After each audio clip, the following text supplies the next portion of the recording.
How's it going, everyone? It's your boy Big D here. It's time to review Hannibal Season 3, Episode 8, titled The Great Red Dragon. This is by far one of the greatest episodes I've seen in any TV history, man. Of TV episodes so psychotic.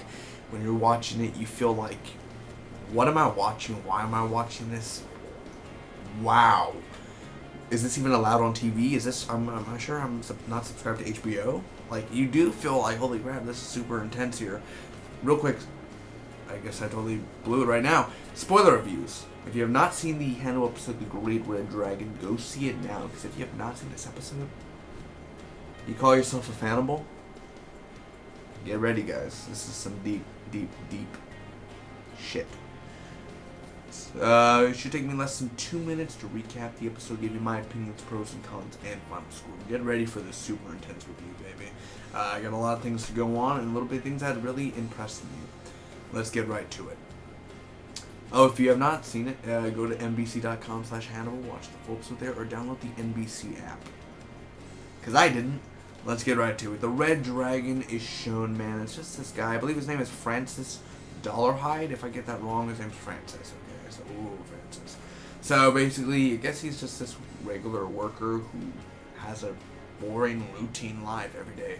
Wake up, take a piss, get in the shower, blah, blah, blah, go to work, be that weirdo at work who just kind of like, I'm gonna kill later, that type of daily things like you're at school.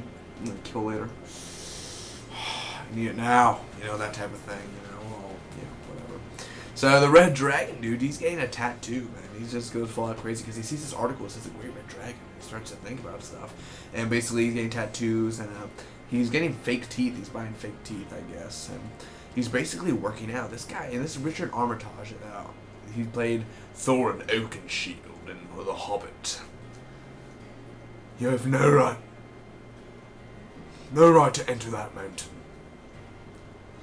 I have the only right. I totally messed with that, but that's, I have the only right. Thorin Oakenshield, a badass. Anyway, so he's working out, and he's wow. I mean, I want to be this guy, dude. Just working out. He's going at it. He's having some trouble there, but still, Hannibal is locked up, and literally a 3-year gap goes down 3 years later, and the Red Dragon, he literally roars. He's just like, he hasn't cut himself, I guess, or some craziness going on, and he roars. He's like, ah, like that. I'm like, what? Oh my god, I think I should pause and get some therapy. Anyway, he's outside and he's covered in blood and he's freezing and he's like, and I'm like, fuck, dude, oh my gosh. So Hannibal is in the cell and he's talking to Dr. Bloom, and basically he learns about this tooth fairy, which is the Red Dragon. And Frederick talks to Hannibal also, newspaper clips and everything. Will and Jack are back together. Will and Jack in a sack. Anyway, so Will has a family now, Molly and this bastard child. Welcome, executioner. Anyway, that's going down, and Molly, her name's Molly. Jack needs Will, so they receive a letter from Hannibal, basically. And he burns it, of course, classic Will. And it said, like, hello, Jack. I just wanted to check up on you. I'm still in prison. Have you heard of this tooth fairy?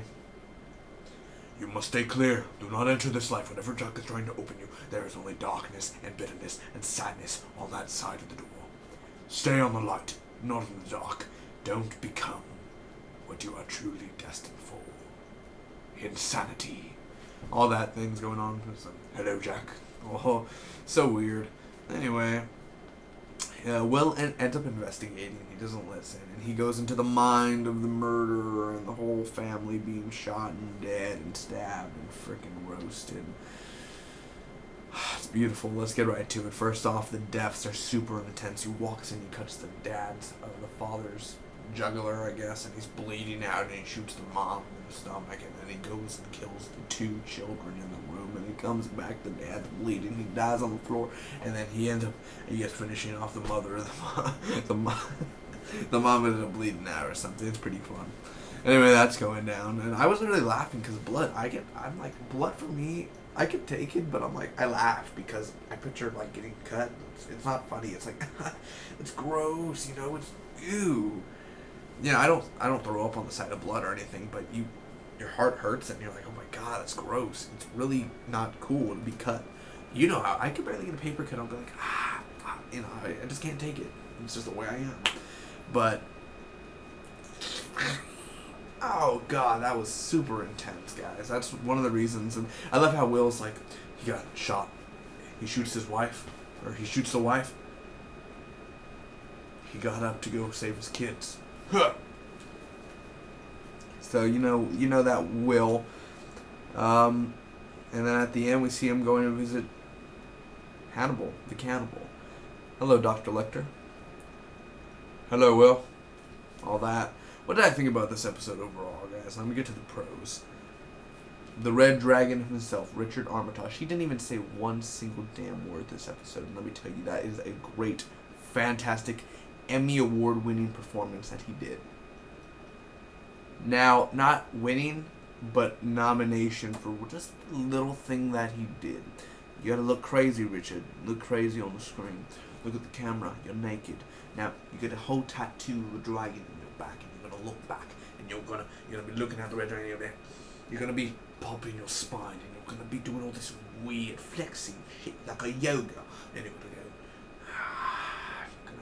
you're gonna roar, and you're gonna be like that, and you're gonna have your buttocks sticking out, and then you're gonna go like that, and then we're gonna lean in, and we're gonna get the shot of the red dragon.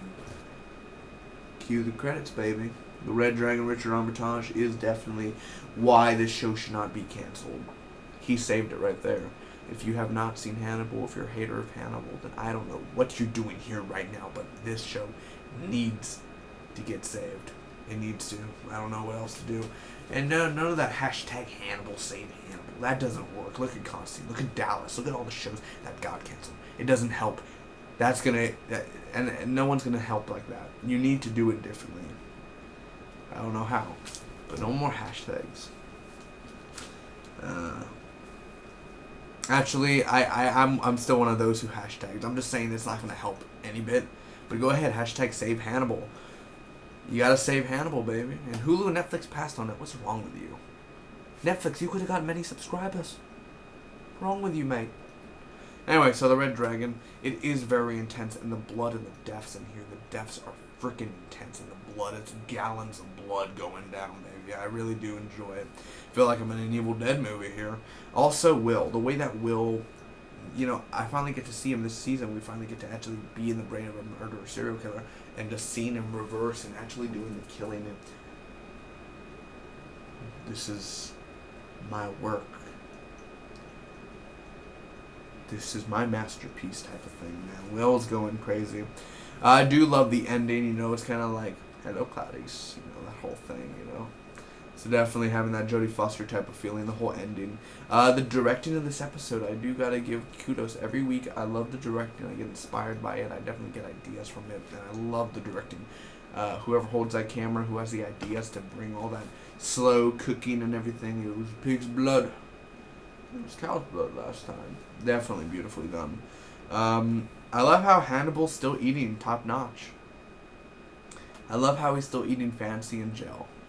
Definitely love that. It's creepy. This episode's totally creepy, and it makes you go, what the? Every single time it goes to commercial, you question your sanity.